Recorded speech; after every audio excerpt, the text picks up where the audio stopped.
तो गाइस आप देख रहे हैं नीलेश के साथ में द ब्लैक ग्राउंड। तो आज की कहानी कुछ ऐसी है कि मेरे एक सब्सक्राइबर ने भेजी है। मैं उनका नाम नहीं ले सकता, उन्होंने मना किया है। तो आज की कहानी ऐसी है कि जब वो उनके बचपनों के दिन में थे, जैसे समथिंग उनकी एज होगी उस टाइम पे 13-14 साल। तो 13-14 साल पे उनको ट्रक का बहुत शौक था, ट्रक चलाने वाले। उस टाइम पे ट्रकों का बहुत क्रेज़ हुआ करता था।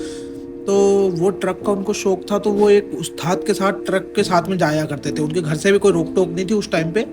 ट्रक ड्राइवरों को कोई वो रोका नहीं जाता था, बच्चों उनको।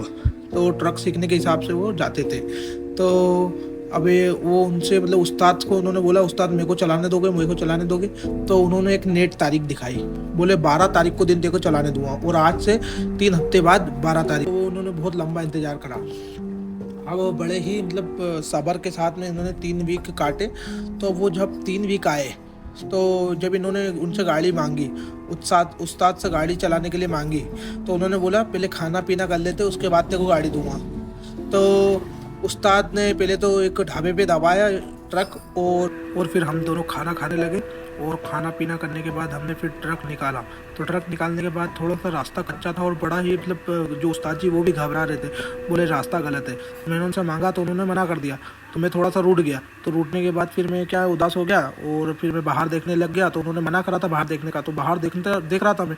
तो मैंने देखा कि एक परछाई हमारे ट्रक के साथ साथ दौड़ रही है। तो मैंने देखा कि वो परछाई पहले तो दौड़ रही थी, एकदम से मेरे मुंह पे आ गई। मतलब लिटरली इतना डरावना मुंह था कि मैं चिल्ला उठा। तो फिर मैंने उस्ताद जी को बात बताई। तो उस्ताद ने बोला तेरे को मना किया था बाहर देखने को, और फिर तू क्यों देख रहा था? बोले ये रास्ता इसीलिए ख़राब है, इसीलिए मैं तुझे ट्रक नहीं दे रहा हूँ, नहीं तो तेरे को ट्रक देने में क्या दिक्कत है। तो वही बोल रहा हूँ मैं कि तू जल्दी से जल्दी, जितनी जल्दी हो सके, अपनी जो हनुमान चालीसा का पाठ करना चालू कर। तो मैं लिटरली पीछे बैठ के हनुमान चालीसा गा रहा हूँ और सामने से भूत चुड़ैल सब चीज़ें दिख रही है। मतलब जिसको बोलते हैं ना एकदम भूती प्रेतों का शहर, उस जगह से मेरे को उस्ताद जी निकाल रहे थे। तो उतने में हमारे एक ट्रक का टायर टूट गया पीछे वाला। लिटरली उसमें ट्रक में 4-5 टायर होते, लेकिन टायर टूट गया। तो उसमें फिर उस्ताद जी ने हमको टूटे टायर में ट्रक को, जब तक हम सेफ जोन में नहीं गए, जब तक उस्ताद जी ने ट्रक नहीं रोका। बड़ा मतलब बहुत गंदा सीन हुआ था उस टाइम हमारे साथ। और मैं तो मतलब रोता जा रहा हूँ और हनुमान चालीसा का पाठ करता जा रहा हूँ। तो यही थी मेरी थोड़ी सी खौफनाक कहानी। और आज की कहानी बस इतनी, और मिलते हैं हम नेक्स्ट कहानी में। तो आज की दूसरी कहानी कुछ ऐसी है कि मैं अमेरिका से आया हूँ और मेरे दोस्त के गांव में रहने लगा हूँ थोड़े दिनों से। तो मेरे दोस्त के यहाँ जब मैं रहने गया, तो वहाँ पर क्या है, गांव वाला माहौल था। तो मैं बाहर घूमने फिरने गया एक दिन, तो एक बूढ़ी औरत मेरे तरफ घूर घूर के देख रही थी।